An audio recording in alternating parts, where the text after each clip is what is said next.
Bonjour à tous et bienvenue sur la chaîne des hypersensibles. Dans cette vidéo, nous explorons un aspect souvent méconnu du monde spirituel, les attaques énergétiques. Les êtres spirituels peuvent faire l'expérience de perturbations énergétiques et comprendre ces dynamiques est essentiel pour préserver notre équilibre intérieur. Plongeons dans ce sujet intriguant.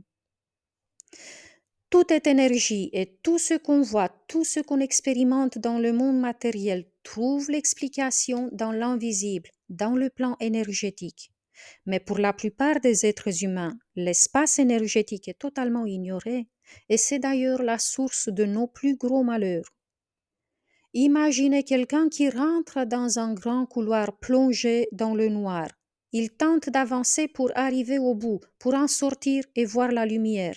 Mais comme il ne voit rien, il reçoit des coups de partout, des objets lui tombent dessus, il trébuche dans des trous pour en sortir. Il s'accroche à ce qu'il trouve autour de lui, mais ce sont des pièges qui lui blessent les mains. Plus il se débat et plus il crée du chaos. Et ça l'angoisse terriblement parce qu'il ne comprend pas qu'est-ce qui l'agresse. Et même s'il s'arrête d'avancer, tout ce qu'il capte au travers ses sens le fait paniquer encore plus. Il se sent assailli et il ne voit pas comment se protéger. Il ne voit pas de sortie non plus. Cette métaphore peut paraître effrayante et pourtant, pour certains êtres spirituels et des empathes, ça ressemble fort à leur parcours de vie. C'est avec eux que je travaille en thérapie. Ils ont une force énorme et j'admire leur motivation d'acier car ils font tout pour en sortir de là. C'est intéressant de vous parler de ce qu'ils découvrent lors des séances d'hypnose car si nos yeux ne voient pas dans l'espace énergétique, notre inconscient voit et comprend tout. Mais avant tout, j'aimerais préciser le fait que les attaques énergétiques les plus évidentes viennent de ceux qui nous entourent. Ces êtres dont l'âme est presque éteinte à cause des basses fréquences causées par la haine, la rancœur, la violence, etc., ces êtres donc cherchent à se nourrir de votre énergie. En étant loin de leur source, ils s'alimentent en vampirisant les autres. Les attaques énergétiques sont plus subtiles quand il s'agit des énergies collectives. Certains d'entre nous s'en rendent compte vite quand on tente, au niveau collectif, de nous maintenir dans la peur, dans la terreur. Ceux qui font ça savent que les gens qui ont peur peuvent être facilement manipulés. Ce n'est donc pas un hasard si, par exemple, le journal télévisé partout dans le monde ressemble à des films d'horreur.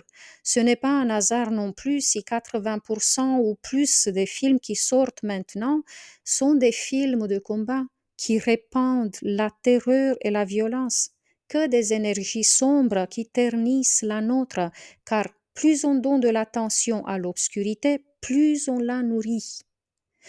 Mais les attaques les plus subtiles se passent dans l'invisible où des énergies errantes qu'on appelle aussi des entités sont attirées par les êtres blessés, un peu comme le requin est attiré par le sang.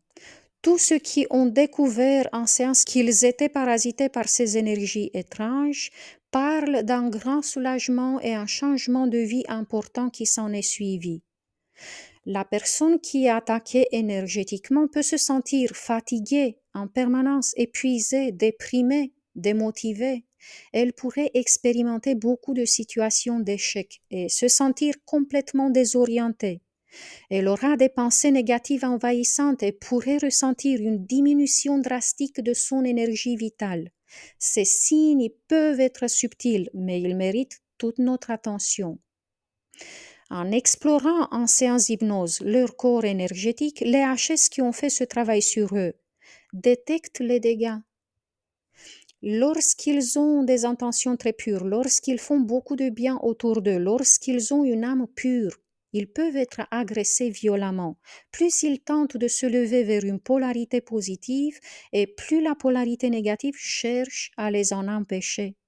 Beaucoup d'énergéticiens parlent du fait que la méditation, les pensées de haute fréquence, la musique douce, le contact avec la nature peuvent nous aider à nous élever en vibration et nous protéger contre ces attaques. Mais il y a un gros bémol.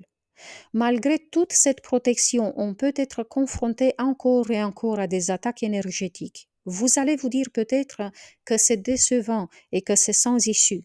La vérité est que toute cette protection ne peut pas nous immuniser totalement tant que nous n'avons pas fermé les blessures de notre enfance. Je m'explique.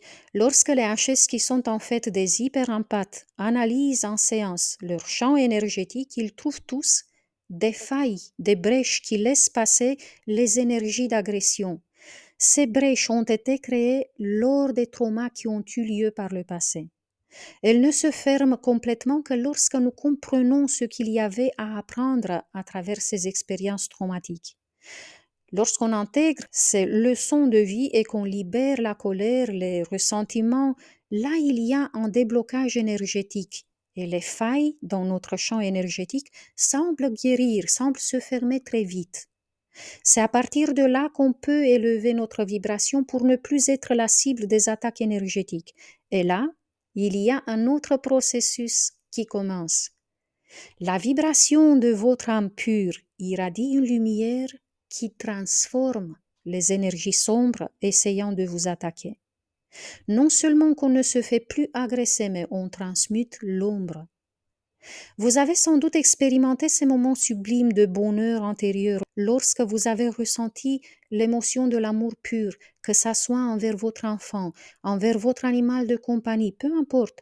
Lorsque vous ressentiez cette émotion de haute fréquence, tout ce qui était sombre autour de vous a déjà été transmuté sans même que vous vous en rendiez compte. Mais on retombe dans des basses fréquences et on redevient vulnérable si ces brèches, ces fissures dans notre champ sont toujours ouvertes.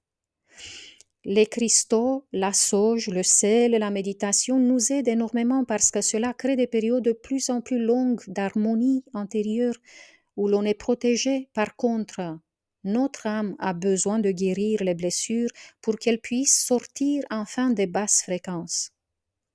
Je vous rappelle que sur ma chaîne YouTube, il y a pas mal de séances qui traitent les blessures de l'âme. Et il y a aussi ma boutique en ligne où vous trouverez des séances traitant des divers traumas qu'on a pu vivre par le passé. Je vous laisserai le lien dans la barre d'infos. Continuez à travailler sur vous car ça mérite vraiment tous nos efforts. Comme Françoise le disait dans un commentaire sur mon dernier post YouTube, il faut être très fort pour faire ce boulot. Mais au bout du tunnel, il y a l'amour inconditionnel. Ça en vaut le coup de se battre. Merci de soutenir mon travail avec un like et si vous avez aimé, vous pouvez partager et me laisser un commentaire. J'adore vous lire. C'était Claudia Stéphane, hypnopraticienne spécialisée dans la thérapie pour les hypersensibles et les surdoués. Merci à tous d'avoir partagé ce moment avec moi. Jusqu'à la prochaine fois, je vous embrasse tous très fort. Prenez bien soin de vous.